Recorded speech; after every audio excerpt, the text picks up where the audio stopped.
Okay, so this is the ankle. For everyone who isn't familiar with it, the ankle is the joint where the bones between your foot and your leg meet. The lower ends of the tibia and fibula meet with the talus of the foot. The bones are held together by ligaments. This is important to normal ankle motion. There are 3 ligamentous systems in the ankle: the lateral ligament complex, the medial deltoid ligament, and the synoptic ligament. Not sure if I'm pronouncing that right. As we mentioned in our vocabulary lesson, the tendons connect muscle to bone. In the ankle, tendons allow the ankle and the foot to move and overall just increase stability of the joint. Ankle injuries are defined by whatever tissue is damaged. This is tendons, ligaments, or bone. There are 3 types of common ankle injuries. Can anybody guess what they are? It's sprains, strains, and fractures. Fun fact: half of all ankle sprains occur during athletic activity. Sprains are damage to the ligament that occurs when it is stretched outside of its normal range of motion. This can be a bunch of microscopic tears or one single rupture to the ligament. Whatever is injured depends on the mechanism of the injury, position of foot, rotation of force exerted on the joint, and all stabilizing ligamentous structures. Ankle sprains most commonly occur with the inversion of the ankle. This stretches the lateral ligamentous complex, which comprises of the anterior talofibular ligament, the ATFL, the calcaneofibular ligament, the CTF, and the posterior talofibular ligament, the PTFL. The ATFL is the weakest of the 3 ligaments in the lateral ligamentous complex, followed by the CTF and finally the PTFL. 70% of lateral ankle sprains involve only the ATFL. The calcaneofibular ligament is an injury that is more common in dorsiflexion, bringing the foot up towards the shin, and inversion mechanics.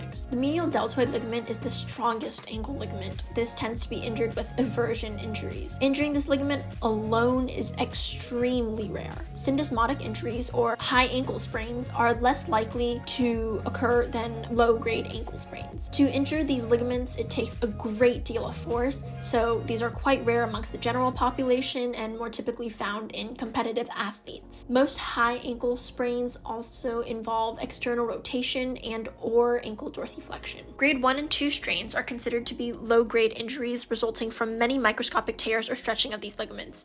High-grade sprains, or grade 3, occur from high-energy impacts to the ankle, which can result in a total rupture of the ligament along with other ankle injuries such as fractures or strains. Ankle strains typically involve the peroneal tendons. They stabilize and protect the ankle. Like sprains, strains are also graded on a scale of 1 to 3, with 1 being the least severe, with only a few or muscle tendon fibers torn, to a complete tear, which is also known as a rupture. Inflammation of the tendon from acute injuries is called tendinitis. Acute tendon injuries are caused by sudden trauma or force, like falling or tripping. However, when there are many microscopic tears that don't heal properly and become inflamed, this is called tendinosis. This is the degeneration of the tendon. Another thing that can happen to tendons is something called subluxation. This is when the tendon slips out of place. Ankle fractures happen when you break one or more bones that meet at the joint. There are 2 joints involved in ankle fractures. The ankle joint, as mentioned before, is where the ends of the tibia, fibula, and the top of the talus meet, but the syndesmosis joint is where the tibia and fibula are held together by ligaments. There are different parts of the tibia and fibula that make up the ankle. The medial malleolus is the inside part of the tibia, the posterior malleolus is the back of the tibia, and the lateral malleolus is the end portion of the fibula. Simply put, the more bones that you break, the worse off you are. The area is increasingly unstable and you will be in a lot of pain. Ankle fractures often occur in tandem with injuries to the ligaments. Doctor classify based on what bone and what area was broken. An important thing to note is that severe ankle sprains can feel a lot like a broken ankle, so it's better to have a doctor check out every ankle injury. Now let's go over some ways on how to prevent these injuries. We'll be looking at 3 specific prevention exercises in this video. The first one is to walk on your toes or heels, and to do it intervally. If you do it intervally, then you would do it 10 times per each 5 reps. And when you walk, try to walk at least 20 feet in distance 10 times. This will be demonstrated in the video, and the benefit of this exercise is that it helps to stretch the calf muscles and strengthen the muscles in front of the legs. Because if the muscles are tight, then the ankle motion is very limited, which can cause more damage if the ankle is ever injured. And if you end up rolling your ankle when the muscles are very, very tight, the damage is more obstructive, and that's why this exercise is super helpful for preventing any future injuries. Get on your toes and then just walk forward for at least 5 minutes. Or you can do it intervally by stepping up and down, for at least 10 reps. And what this does is to help stretch the calf muscle and to strengthen the muscle in front of the legs if the muscles are tight. The next exercise is to shift your balance from one foot to the other. What this exercise does is that it helps improve balance as well as your stability and ultimately lead to prevent any ankle fractures. Pick up your foot and then try to balance the other one for 10 seconds and then you'd rotate to the other. What this does is this helps improve balance and stability. And now the last and final exercise would be to do ankle circles, or to rotate your ankles in circles counterclockwise and clockwise. And what this exercise does is that it loosens the muscles and tendons in the leg and the joints around the foot, because the stiffness in ankles can lead to the stress in the foot and the legs, which can lead to knee pain and any other pains if you get an injury. And then this also helps prevent ankle strains, because a strain is a damage done to your tendons. So if you loosen the tendons which are stiff, then it can enable more fluidity to your ankle movements. You can do this either standing or sitting. What you do is rotate your ankles counterclockwise and clockwise. And what this does is that it loosens the muscles and tendons in the leg and joints around the foot. The stiffness in ankles can lead to stress in the foot and in the legs, which can lead to future knee pain and other pains. Doing ankle circles just a few times per week can help you improve flexibility, range of motion, and can help improve your overall comfort while walking and standing. For rehab exercises, the main part is to basically just strengthen the ankle and to maintain the balance of the ankle. And so a couple of exercises to do this are to pull on the top of your foot with the towel, which is usually called a towel stretch, where you wrap a towel around the top part of your foot and you pull it towards you. And then you could also do step-ups, which just helps with balance, as well as the third exercise, which are just balance exercises. And then the last one are ankle pumps, where you flex your ankle towards you and then push it back down towards the floor. So for the rehab exercises in the video, the first one is towel stretches, where again you loop the towel around and you bend your foot and then let it rest. However, you have to make sure that you do each side for 20 seconds. So you pull your foot in for 20 seconds and the foot stays at 90 degrees. The second exercise is wall slides, where you put your leg up against the wall and you slide it down to the floor. However, make sure that your entire foot is on the wall and parts of it don't leave. And then the last exercise are ankle pumps. Make sure that your toe is pointed when you flex it away from you and when you flex it towards you. Knee mechanisms. The knee joint is specifically a hinge joint. It can move two directions, flexion and extension. Flexion being bending your leg, and extension straightening. Your femur, tibia, and patella are the three major bones that are part of the hinge joint. With the tibia and femur rolling on each other, it causes this extension and flexion, while the patella connects to your quadricep. It directs the force to the rest of your leg. Common injuries. Patellar tendonitis, or otherwise known as jumper's knee or Osgood Schlatters, is when the tendon that connects the patella and the tibia gets inflamed because of either growing or overuse. The meniscus is a piece of cartilage that protects the bone from wear and tear. It cushions the joint. It can get torn by forceful twists, sudden stop return, and occasionally kneeling, squatting, or lifting something heavy. PCL connects the femur to the tibia and creates an X with the ACL to prevent the lower leg from falling too far behind the upper leg. Typically, it can get torn or stretched when an athlete falls or lands on a bent knee. Now we'll be discussing 3 more injuries in detail as we have personally experienced them.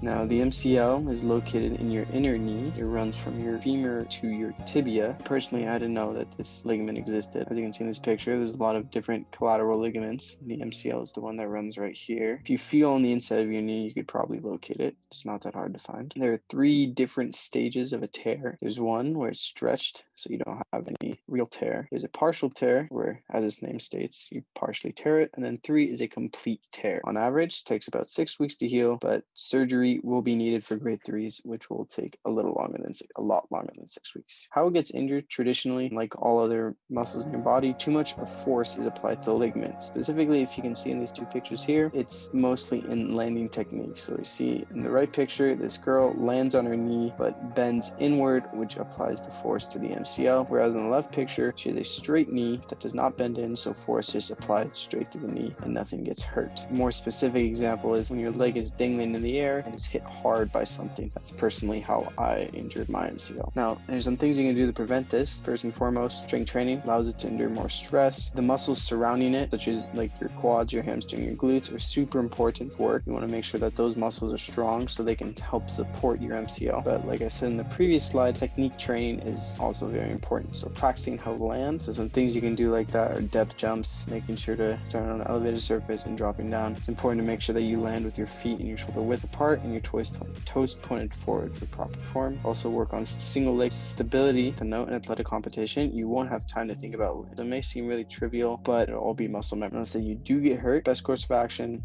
just go physical therapy. You just want to trust the professionals. They know what they're doing. Typically, they'll work on the same type of exercises for prevention. So that includes your single leg stability, depth jumps, practicing how to land, and strengthening muscles around. When you first get into physical therapy, they'll have you do re-strengthening exercises. They'll do plyometrics too, change the directions. That was more specifically for athletes, and movement exercises. PTs will also give you exercises to do at home. So this includes leg raise variations and exercises that involve bending the knee.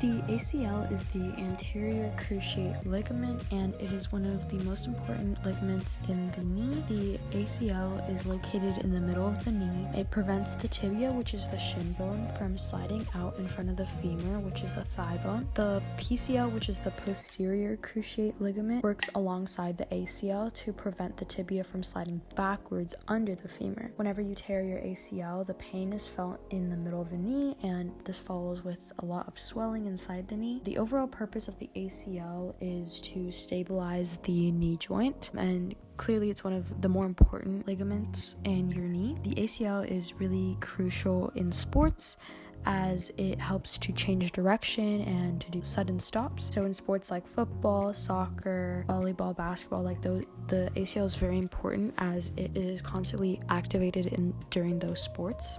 Women are more likely to tear their ACL than men just due to simple physiology and how our bodies are built differently. As for ACL tear prevention and rehab, they are more or less very similar, almost the same. You would go to physical therapy after your surgery. If you completely tear your ACL and get surgery, you go to PT after to repair the ligament. Also, prevention is becoming more popular these days as ACL tears in general are very common. These exercises are used to prevent athletes from experiencing ACL tears. However, so both of these exercises are more or less very similar.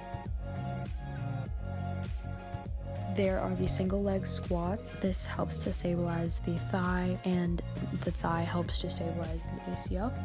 We can also do walking lunges. It's really important that you have good form for this and have two 90-degree angles when you're going down. Finally, we have the single leg RDLs, and you can use like a lift or a weight to perform this deadlift. Use your core and lower your arm down. Extend one leg behind while standing on your other leg.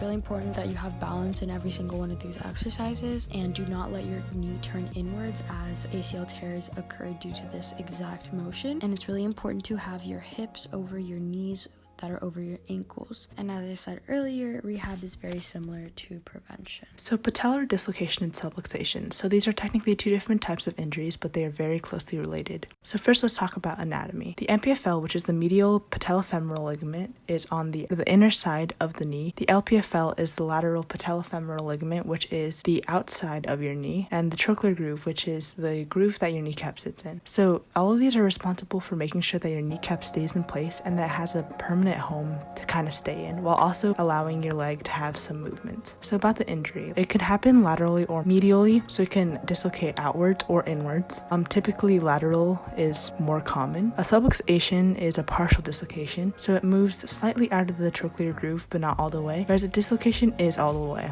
And the cause could be a twisting motion, direct contact to the medial side, cutting action, or just their anatomy. Their trochlear groove could be very shallow, or their ligaments could be quite lax and doesn't hold down the kneecap as well as it should. So for prevention and rehab, these are pretty similar, as once it happens once, then it can happen again pretty easily. So some strengthening exercises to strengthen the quadriceps, specifically the VMOs, which is the inner quadricep, which can help hold your kneecap in place, is a leg raise with foot pointed laterally and then lifting a little bit at an angle. With hamstrings, you can do bridges so that you're working your hamstrings along with your glute.